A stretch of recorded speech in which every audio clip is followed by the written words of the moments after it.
कुंभ राशि बंधुगण एक षड्यंत्र पूर्वर रचित हो सारी जदि तुम्हें विलंब कर तेबे तुम्हें गभीर भाव अनुताप कर सत्य शुणा पर तुम्हें पागल हो आज तुमको जहाँ प्रकाश करने जाऊँगी ताहा कौनसी साधारण कथा नुहे यह कौनसी सामान्य भविष्यवाणी नुहे यह एक चेतावनी जदि तुम्हें अणदेखा करने को बाछ तेबे तुम्हें परवर्ती समय निजको केबे क्षमा करि पारिबो नाही। तुम विरुद्ध रे खेल बहुत दिन पूर्व आरंभ होइथिला। हस मुह पछरे छुरी लुचि रहिथिला। तुम हाथ हलाउथबा लोक माने तुमको पछरु छुरी मारिबाको प्रस्तुत हेउछंती एवं सबुठारु विपदपूर्ण कथा हेउची जे ए पर्यंत तुमे एहार टिकिए भी सूचना पाइनाह। तुमे विश्वास कर जे सब किछि साधारण भाबरे चालुछि। तुमे भाबुछ जे सब किछि ठीक अछि किंतु ऊपरे खेलुथबा शक्ति सब देखुछि। तुमे धीरे धीरे एक फासरे फसी जाउछ। तुमर काम रे काहेकि प्रतिबंधक हठात बढ़ी गला। तुमे जे लोक मानकु विश्वास करूथुलो से माने हठात काहेकि दूरेई गले। सामान्य विषय उपरे जुक्ति काहेकि बढ़िबा आरंभ होइछि। ए सब कोन केवल दुर्घटना द्वारा घटुछि ना एगुडी हेउछि संकेत जे तुम चारि पाखरे एक अदृश्य वृत्त टाणी होई गलानी। तुमर उन्नति रे ईर्ष्या रे जळुथबा केहि जणे अछंती। तुमर खुशी रे विचलित एवं तुमर वृद्धि पाउथबा सफलता रे भयभीत एवं सेही व्यक्ति तुमर पतन आनिबा पाई निरंतर गोटिए परे गोटिए षड्यंत्र करुछि। तुमे अनुभव करिपार जे मु केवल तुमको भयभीत करबाकू चेष्टा करुछि किंतु तुमे सत्य शुणिबा परे एहा तुमर चर्म को घुंचाई देब। तुमर स्वप्न गुड़िक काहेकि दिन दिन धरी अस्थिरतारे परिपूर्ण। तुमे हठात राति अधरे काहेकि उठी पड़। तुमर हृदय काहेकि धड़ धड़ हेबा आरंभ करे। कोनोसी स्पष्ट कारण बिना तुमर मन उत्तेजित हो जाए। यह स्वाभाविक नुहे। जेतेबेले नकारात्मक शक्ति जड़े व्यक्ति ऊपर पड़ाक आरंभ करे सेतेबेले मन एवं निद्रा प्रथमे प्रभावित हुए। तुमर शक्ति को निष्कासन करने को चेष्टा करा जाउछि विशेष करी जहा द्वारा तुमे निज निष्पत्ति रे भूल करिब एवं निज हाथ रे तुमर विनाश घटाइब। ध्यान देई सुन सबुठारु बड़ विश्वासघातकता सेही उत्सरु आसीब जेउठारे तुमे निजर सर्वोत्तम विश्वास रखिथिल। जे तुम टेबुल रे बसी तुमर खाद्य बांटिला, जे तुम पाखरे बसी तुमर योजना प्रस्तुत करिबारे साहाय्य कला से व्यक्ति आज तुम विरुद्ध रे ठिया होइछि। तुमे करूथबा प्रत्येक पदक्षेप बाहर दुनिया को रिपोर्ट करा जाउछि। तुमर गुप्त कथा आउ केवल तुमर नुहे तेनु सतर्क रुह। एबे भी समय अछि। तुमर योजना गुडी को लुचाई रख। तुमर परवर्ती पदक्षेपर सामान्यतम सूचना काहाकू दियो नाही। नीरवरे निजको प्रस्तुत कर कारण तुमर विरोधी तुमर प्रत्येक दुर्बलतार एक सूक्ष्म रेकर्ड रखुछि। तथापि भय करिबार कोनोसी आवश्यकता नाही कारण न्यायर चक घूर्णन करुछि। ऊपरे थिबा शक्ति गुड़िक सब किछि देखुछंती। जे तुमको प्रतारित करिछि से निश्चित भाबरे सेमानकर कार्यर परिणाम भोग करिब। तथापि गोटे शर्त अछि तुमे निजको दुर्बल हेबाकू देबा उचित नुहे। जदि तुमे भयर शिकार हुओ आतंकित हुओ किंबा क्रोधर आघात रे हठात पदक्षेप नियो तेबे षड्यंत्रकारी विजयी हेबे। तेणु धैर्य अवलंबन कर। तुम भीतरे थिबा अग्नि को नियंत्रण कर एवं उपयुक्त मुहूर्त पाई अपेक्षा कर।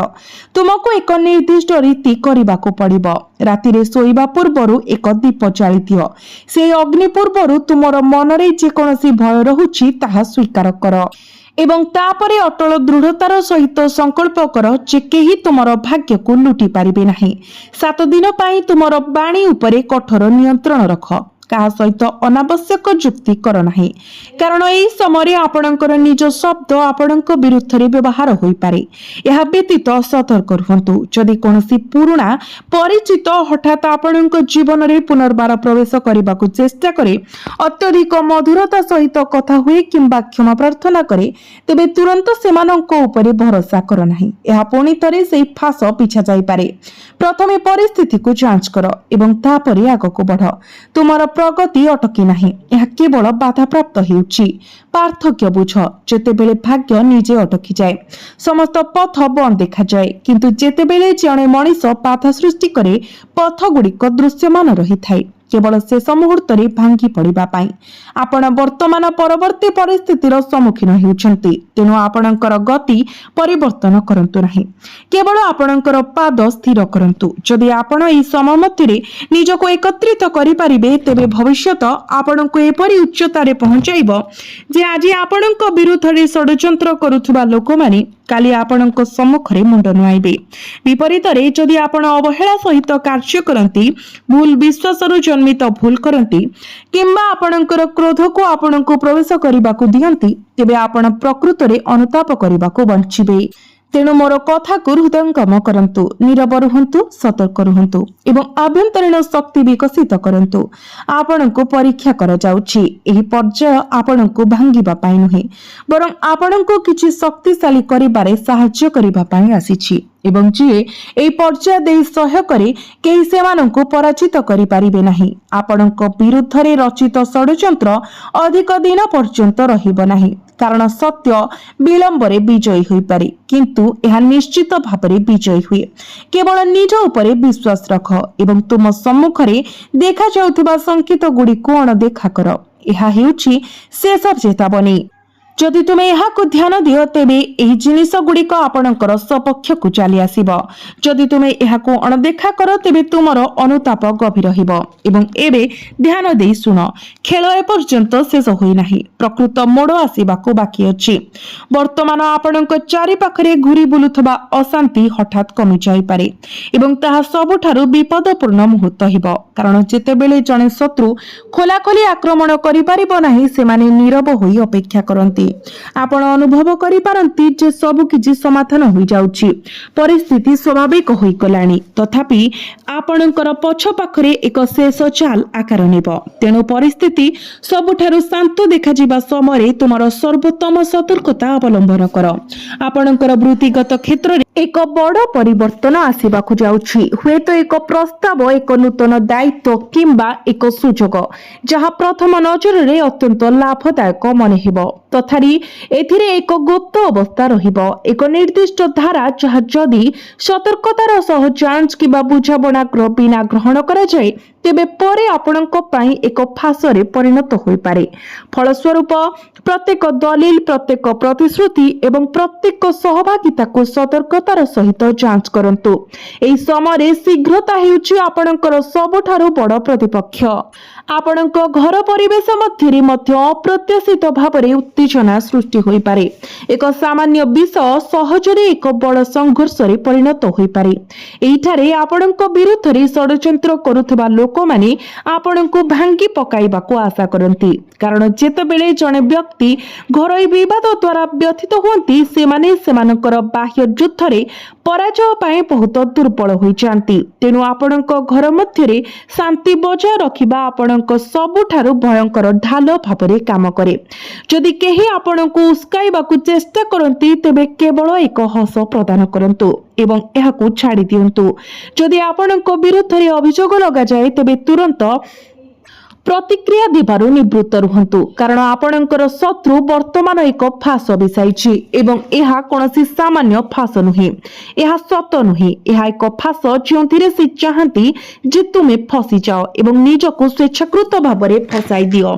से तुमर नीरवता को दुर्बलता बोली भूल करिछि। से अनुमान करे जे तुमे किछि करिबो नाही, जहा तुमे केवल सह्य करि चालिबो, किंतु से भूली जाइछि जे जेतेबेले जणे व्यक्ति बहुत समय धरि नीरव रहे सेतेबेले भीतरे एपरि किछि सृष्टि हुए जहा प्रतिपक्ष को सेमानंकर मूल पर्यंत हलाई पारे। आज मु आपनंकु ठीक भाबरे कहिबाकू आसीछि जहा अन्य केही खोलाखोली भाबरे कहिबे नाही, कारण यह सुनिबा द्वारा प्रायतः अनेकंक मुह निराशारे पड़ी जाए। आपनंकर निकटतम मंडली रे केही जणे अछंती जे आपनंक मध्यरे बोलुछंती, सामनारे एक विश्वस्त सहयोगी भाबरे निजको उपस्थापन करूछंती, किंतु भीतरे गुप्त भाबरे आपनंक विरुद्धरे षड्यंत्र करूछंती, आपनंक विषୟରେ गुजब प्रचार करूछंती, आपनंकर काम को नष्ट करिबा पई एक व्यापक योजना पूर्वरु प्रस्तुत होई सारिछि। एवं जदि आपण एबे भी विश्वास रखुचंती जे सब किछि स्वयंचालित भाबरे समाधान होइजिबो तेबे आपण एक गुरुतर भूल करूछंती, कारण किछि परिस्थिति निजको संशोधन करे नाही, सेमाने एक प्रतिक्रिया दाबी करंती एवं सेही प्रतिक्रिया एते बड़ हिबा उचित जे आपणकर प्रतिपक्ष पुणी थरे आपणक आखिरे चाहिबाकू साहस करिबा पूर्वरु 100 थर भाबिबो। यह निष्क्रिय धैर्यर समय नुहे, यह हेउची नीरवरे आपणकर शक्ति संग्रह करिबार समय। कारण एक शत्रु सर्वदा आक्रमण करे जेतेबेले से माने तांकर प्रतिपक्षଙ୍କୁ दुर्बल बोली जानि पारंती। से आपणकर अंतर्निहित भल को व्यवहार करुछंती। से आपणकर सरल प्रकृति को मूर्खता बोली भूल करुछंती। किंतु वर्तमान सारणी बदलिबाकू जाउछि। से समय द्रुत गति रे आसुछि जेतेबेले आपण केवल प्रतिशोध नेबे नाही, बरं एक एपरि शक्तिशाली प्रति आक्रमण करिवे जे तांकर निजर षडयंत्र तांको उपरे ओलटा आक्रमण करिवो। मने रखंतु, जे फास बिछाई थाए से सर्वदा निजको शिकारी बोली भाबुथाए, तथापि से एही सत्य प्रति अज्ञ रही थाए जे तांको विपक्षरे ठिया होइतिबा व्यक्ति केवल शिकार नुहे, बरं निज अधिकार रे जणे शिकारी। केवल आघात करिबा पई उपयुक्त मुहूर्त पई समय अपेक्षा करुछि। आपणक विरुद्धरे कुहा जाउथिबा प्रत्येक शब्द, प्रत्येक अभिशाप आपणक रास्ता रे फोपाड़ी देथिला। एबे छाया रे रचित प्रत्येक षडयंत्र एसबुर हिसाब एबे रेकर्ड करा जाइछि एवं जेतेबेले से हिसाब आरंभ हुए कोनोसी संपर्क, कोनोसी सामाजिक प्रतिष्ठा एवं कोनोसी बहाना ठाल भाबरे काम करिबो नाही।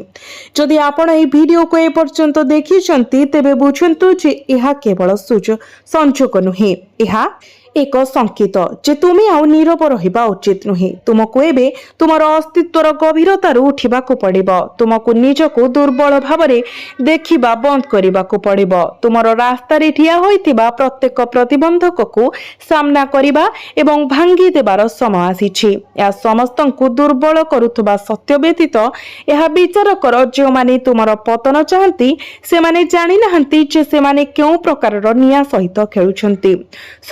शक्तिमान विलंब करि पारंती किंतु से केबे भी न्याय को मना करंती नाही एवं जेतेबेले न्याय अवतरण हुए यह सीधा सड़क आघात करे।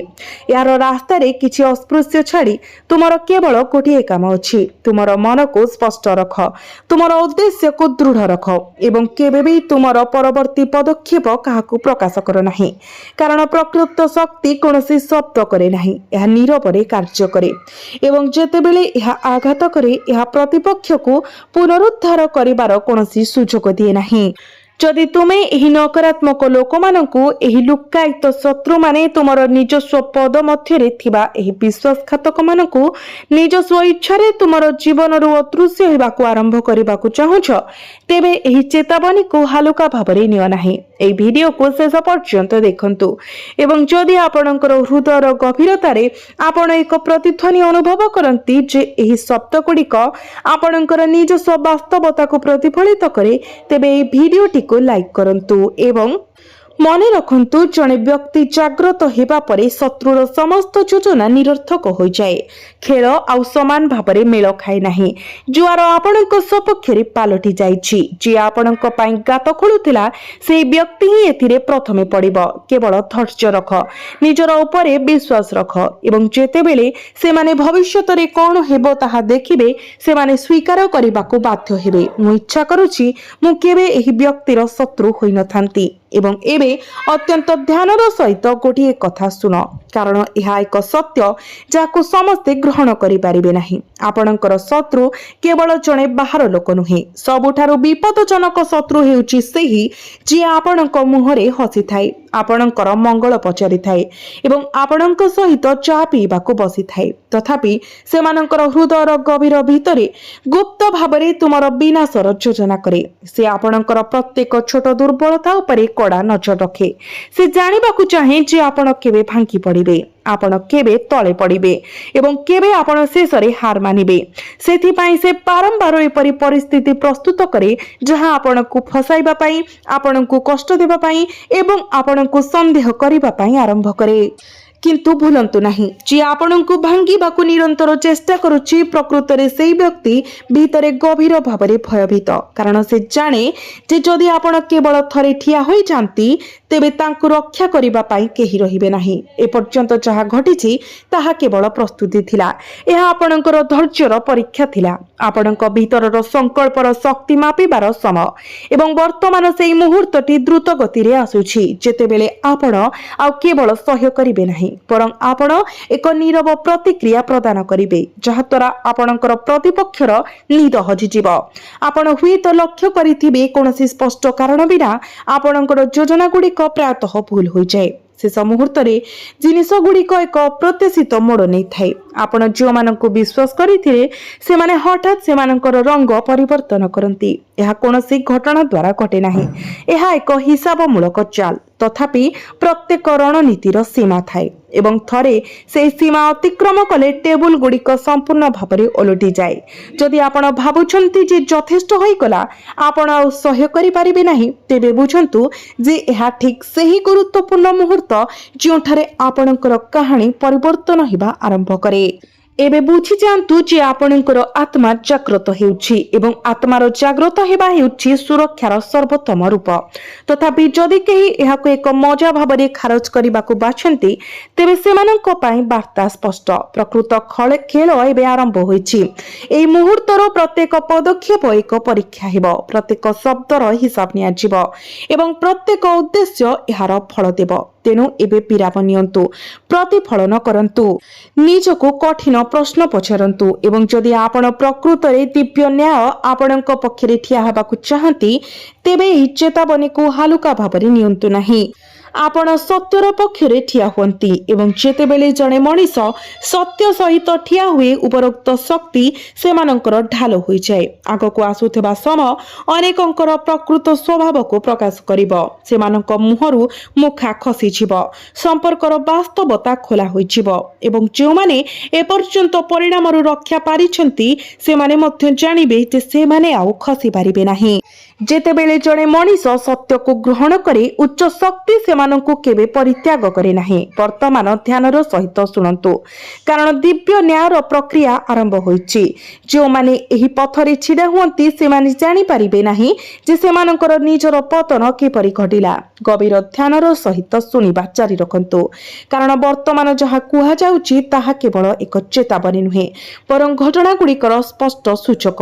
ଅନେକ ଲୋକ ନିଜକୁ ବିଶ୍ୱାସ କରିବାକୁ ଭ୍ରମିତ କରିଥିଲେ ଯେ ସେମାନଙ୍କର ପୂର୍ବ କାର୍ଯ୍ୟଗୁଡ଼ିକୁ କବର ଦିଆଯାଇଛି, ଲିଭାଇ ଦିଆଯାଇଛି ଏବଂ ଭୁଲି ଦିଆଯାଇଛି। କିନ୍ତୁ ଦିବ୍ୟ ନ୍ୟାୟ କେବେ ଭୁଲେ ନାହିଁ। ଏହା ଧୈର୍ଯ୍ୟର ସହିତ ଉପଯୁକ୍ତ ମୁହୂର୍ତ୍ତକୁ ଅପେକ୍ଷା କରେ ଏବଂ ଯେତେବେଳେ ସେହି ମୁହୂର୍ତ୍ତ ଆସିଥାଏ, ସତ୍ୟର ସ୍ତରଗୁଡ଼ିକ ଗୋଟିଏ ପରେ ଗୋଟିଏ ଖସିଯିବା ଆରମ୍ଭ କରେ। ପ୍ରଥମେ ଜଣେ ବ୍ୟକ୍ତିଙ୍କ ଆତ୍ମବିଶ୍ୱାସ ଭାଙ୍ଗିଯାଏ, ତାପରେ ସେମାନଙ୍କର ନିଷ୍ପତ୍ତି ଭୁଲ ହେବା ଆରମ୍ଭ ହୁଏ। ତାପରେ ଯେଉଁମାନେ ଥରେ ତାଙ୍କର ସବୁଠାରୁ ବଡ଼ ଶକ୍ତି ଥିଲେ ସେମାନେ ଦୂରେଇ ଯିବାକୁ ଆରମ୍ଭ କରନ୍ତି ଏବଂ ଶେଷରେ ସେମାନେ ସମ୍ପୂର୍ଣ୍ଣ ଏକା ଛିଡ଼ା ହୋଇଯାନ୍ତି, ସେମାନଙ୍କର ନିଜର କାର୍ଯ୍ୟର ପରିଣାମ ସହିତ ମୁହାଁମୁହିଁ। ଯଦି ଆପଣ ଦେଖନ୍ତି କିଛି ପରିବର୍ତ୍ତନ ହେବାକୁ ଯାଉଛି, ଯଦି ଆପଣ ଏହି ସମ୍ବେଦନଶୀଳତା ଅନୁଭବ କରୁଛନ୍ତି, ତେବେ ବୁଝନ୍ତୁ ଯେ ଏହି ବାର୍ତ୍ତା ବିଶେଷ ଭାବରେ ଆପଣଙ୍କ ପାଇଁ ଉଦ୍ଦିଷ୍ଟ। କାରଣ ଯେତେବେଳେ ନ୍ୟାୟ ଉପରୁ ଅବତରଣ କରେ, ଏହା କୌଣସି ପୂର୍ବ ଚେତାବନୀ ଦିଏ ନାହିଁ। ଏହା ହଠାତ୍ ଆସେ, ତୁରନ୍ତ ଏବଂ ସିଧାସଳଖ ପ୍ରଭାବ ସହିତ ଆଘାତ କରେ। ଏପର୍ଯ୍ୟନ୍ତ ଯେଉଁମାନେ ଭୁଲ କରିଥିଲେ, ଯେଉଁମାନେ ପ୍ରତାରଣା କରିଥିଲେ, ଯେଉଁମାନେ ପଛରୁ ଆଘାତ କରିଥିଲେ, ଯେଉଁମାନେ ନିର୍ଦ୍ଦୋଷତାର ଶୋଷଣ କରିଥିଲେ ଏବଂ ଯେଉଁମାନେ ବିଶ୍ୱାସକୁ ପାଦତଳିତ କରିଥିଲେ, ସେମାନେ ଏବେ ଭ୍ରମରେ ବାସ କରୁଥିଲେ ଯେ କେହି ଦେଖୁନାହାନ୍ତି, କେହି ହିସାବ ରଖୁନାହାନ୍ତି। ତଥାପି ସତ୍ୟ ହେଉଛି ଯେ ପ୍ରତ୍ୟେକ ନିଶ୍ୱାସ, ପ୍ରତ୍ୟେକ ଚିନ୍ତାଧାରା ଏବଂ ପ୍ରତ୍ୟେକ ଉଦ୍ଦେଶ୍ୟକୁ ସତର୍କତାର ସହିତ ରେକର୍ଡ କରାଯାଉଥିଲା ଏବଂ ବର୍ତ୍ତମାନ ସେହି ଖାତା ଖୋଲାଯାଉଛି। ଯେଉଁ ଯୁଗରେ ଧାର୍ମିକମାନେ କାନ୍ଦୁଥିଲେ, ସେତେବେଳେ ଭୁଲ କାମ କରୁଥିବା ବ୍ୟକ୍ତି ହସୁଥିଲା, ତାହା ଶେଷ ହୋଇଯାଇଛି। ତରାଜୁ ଛିଣ୍ଡି ଯାଉଛି ଏବଂ ଏହି କାରଣରୁ କିଛି ବ୍ୟକ୍ତିଙ୍କର ଜୀବନରେ ହଠାତ୍ ଅଶାନ୍ତି ଦେଖାଦେଇଛି। କୌଣସି ଯୁକ୍ତିଯୁକ୍ତ ବ୍ୟାଖ୍ୟା ବିନା କାର୍ଯ୍ୟଗୁଡ଼ିକ ଭୁଲ ହେଉଛି, ଏପରିକି ନିଜ ପରିବାର ମଧ୍ୟ ପ୍ରତିପକ୍ଷରେ ପରିଣତ ହେଉଛି। ଯେଉଁମାନଙ୍କ ଉପରେ ଜଣେ ସର୍ବାଧିକ ବିଶ୍ୱାସ ରଖିଥିଲେ ସେମାନେ ହିଁ ବିଶ୍ୱାସଘାତକତା କରୁଛନ୍ତି ଏବଂ ଯେଉଁମାନେ ନିଜକୁ ଚତୁର ବୋଲି ଭାବୁଥିଲେ ସେମାନେ ଏବେ ନିଜ ନିଜ ଫାଶରେ ଫସି ଯାଉଛନ୍ତି। କାରଣ ଦିବ୍ୟ ନ୍ୟାୟ କେବେ ଧୁମଧାମରେ ନିଜକୁ ଘୋଷଣା କରେ ନାହିଁ, ଏହା ନୀରବରେ ଆଘାତ କରେ ଏବଂ ଯେତେବେଳେ ଏହା ହୁଏ, ଏହା ପଳାୟନ ପାଇଁ କୌଣସି ରାସ୍ତା ଛାଡ଼ିନଥାଏ।